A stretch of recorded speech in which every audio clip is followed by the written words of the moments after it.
εξαγγελιών στην πρώτη του τετραετία και εξακολουθούν να είναι αντικείμενο της νέας εξαγγελίας για το πέρασμα στην επόμενη τετραετία.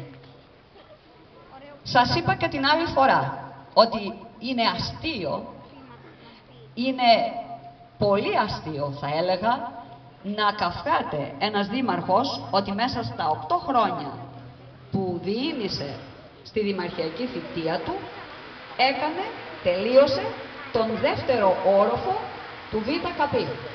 Και πράγματι την Κυριακή έκανε εγγένεια και περιδιαβήκαμε όλοι, δημότες, επίσημοι και μη επίσημοι, τους χώρους. Όντως, έγινε καλή δουλειά.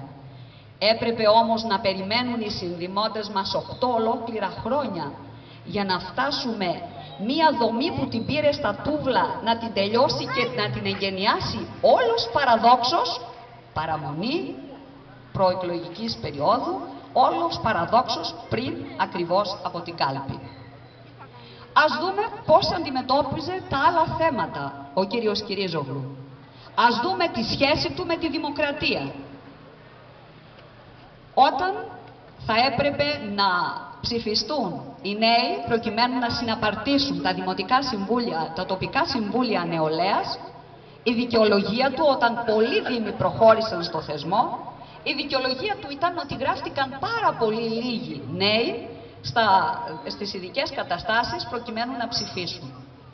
Κι όμως, εάν ο τρόπος που χειρίστηκε το θέμα είναι αυτό που λέμε οι κοινωνιολόγοι, ο μύθος της αυτοπραγματοποιούμενης προφητείας. Εάν δεν είναι τόσο εύκολο για το νέο, δεν είναι σε μόνιμη βάση κάποια γραμματιακή υποστήριξη να περνάει τα στοιχεία της νεολαίας, είναι επόμενο ότι μετά θα πούμε «Μα γράφτηκαν μόνο 150, να ψηφίσουν 150».